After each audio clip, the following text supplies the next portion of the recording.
Alrighty, now as I'm about to prepare putting on the armor parts, I'm going to show some things here. Right now, here are all the white in this box, and I have another box to the side that has all the grays. The black parts, which is the one that I mentioned that needs to be a little touch-up, I gotta get those on clips now. Not only that, but some of the dark gray parts, the graphite black parts, that needs to be redone as well. The ones that have those little things that open and close, that I need to take care of. So that shouldn't be too much time. The one thing that I wanted to share, which I did not show, is the actual base that we are all accustomed to. This is the same base that I believe was part of the PG Exia and of course PG Nu Gundam. Kind of nice to see this base how it is. I don't have to snip it off of anything. It's nice and sturdy. Now there are parts for this. Where did I put it? I think I put it here. Because I still have a lot of things here. A large majority of the parts that I have to the side are basically the ones that go to the weaponry. Oh, here it is. I was just looking for it. There are these two plates here, which was painted the, I believe, the gunmetal. And of course you just put them in here as part of this to cover up. If anybody remembered, I believe that was the connection for the shield and what do you call it? The Gatling gun for the Unicorn Gundam. I do remember you had to put the Gatling guns here. So we have that. We also have this plate. Where did I put the knife? Oh, here it is.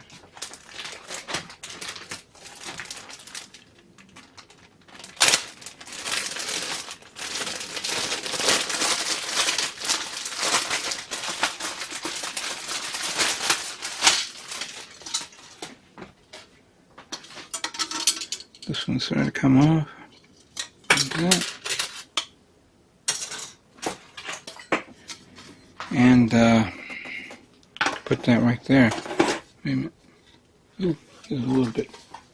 Needs to be cleaned up. Hold on. There we go.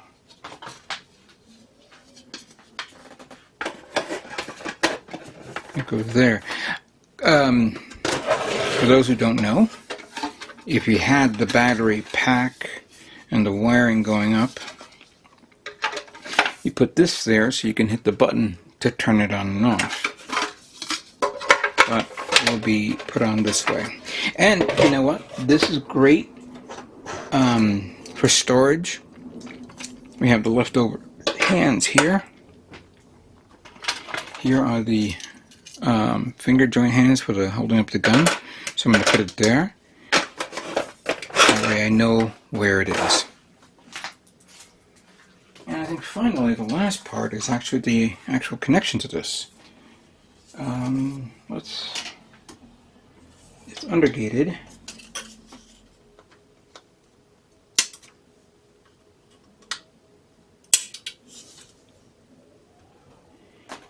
Can't even see that. There we go.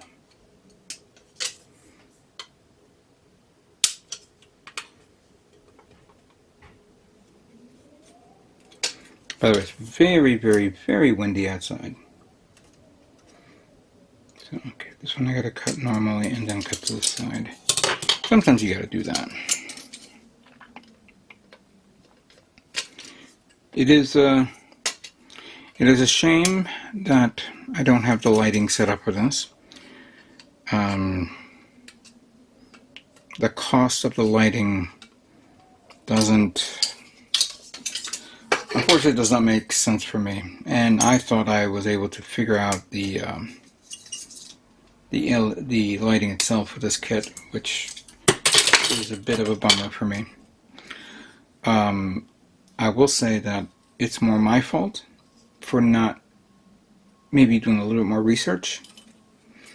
If I had exact measurements, and the one material that I needed was the actual connectors, because the one that I have are too thick. The ones that Bandai's using are very small, thin ones. I mean, those Bandai engineers knew what they were doing, and I did not. You know what? I don't even have the manuals with me, because it has to tell me what to do.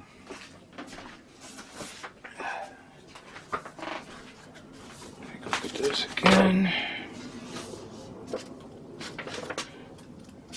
because I definitely need to put this on a base. I don't want this kit to wobble on the table, especially when you have something like funnels being held up by it. Oops, I gotta remove this.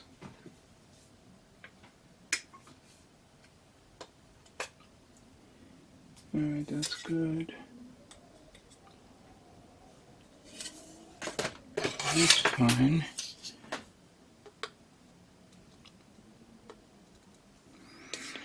By the way, this nippers that I just purchased, purchases on, I've had this for a while. It's just the ones that I had,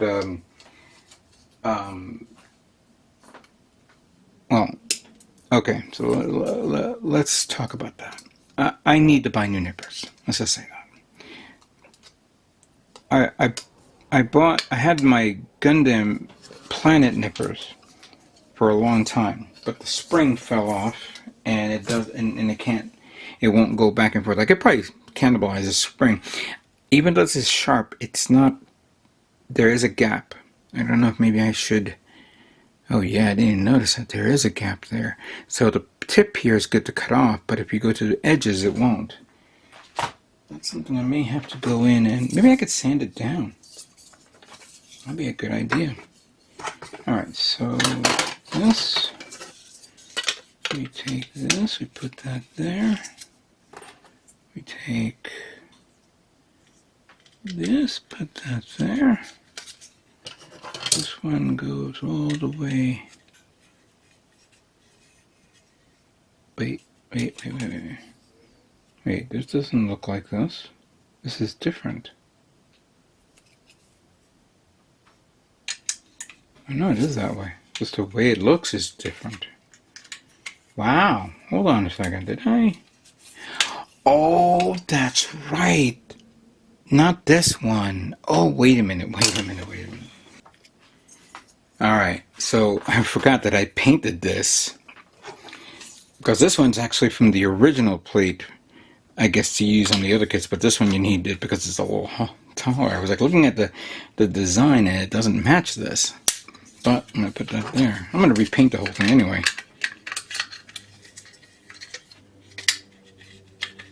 That would have been a bit of a surprise. Wait, why does this look like that?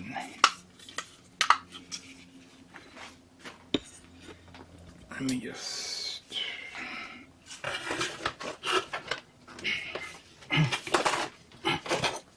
Very close. Oh, there we go. Now it's snapped.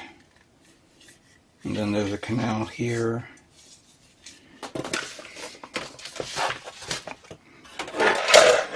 Now I mentioned it before. I am not getting the actual LED light set. Not if you give it to me for free. Because I'm not taking this kit apart just to put the lights in. I'm done with it. It's done. Let's see how it looks. I believe it needs to connect to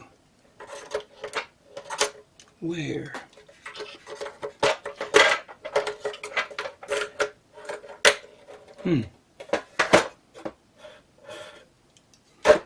Over here. Is there a part of an armored part that I'm not familiar with? I mean, okay, that's good.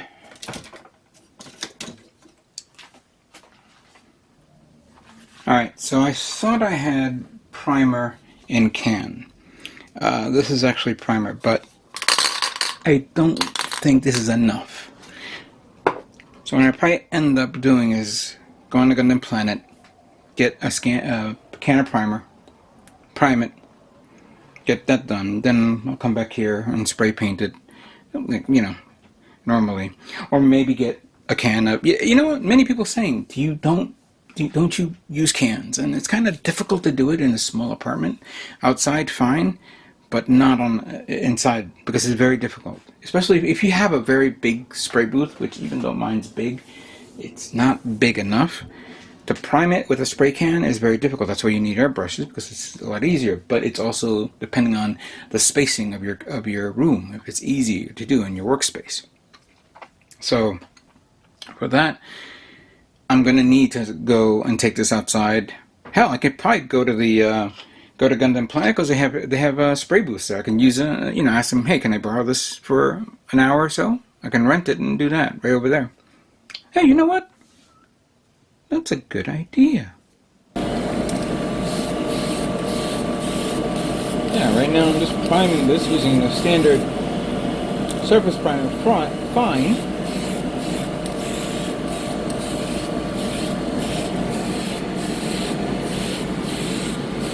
I'm here at Gundam Planet, where you guys can come in and take classes here.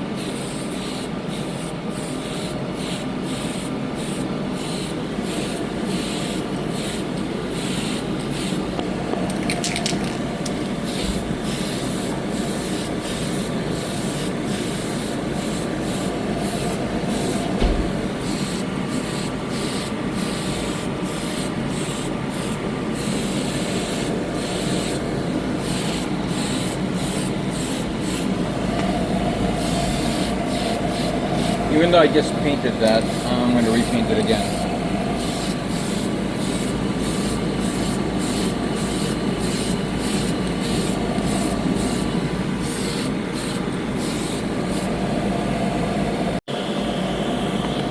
So this paint, the primer is dried pretty fast, and I am going to use number 60, or SG09, which is technically Xeon MS Gray.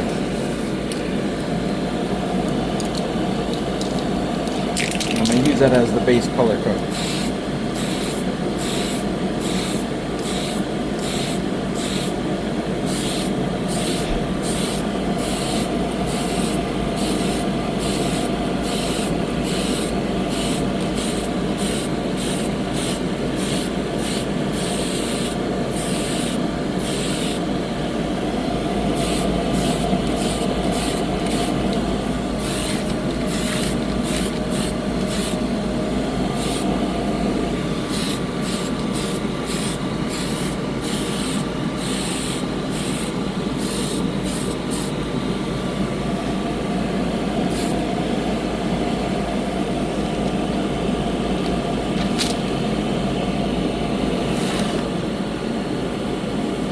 Can I do this with like I can do it like that. There we go.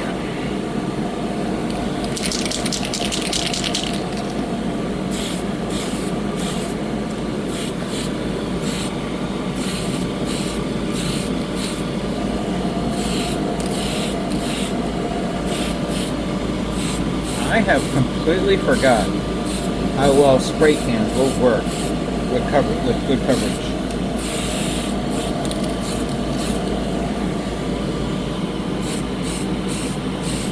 And even though this is basically a good base color tone to cover up the entire kit, this will be perfect for, like, you know, I will definitely like mask it off and maybe do some detail work. I know that the cover plates here are two different colors. I could probably, once it's dry, map this section off to paint one color. And now that I'm kind of thinking about this, maybe take this plate off, spray paint in another color.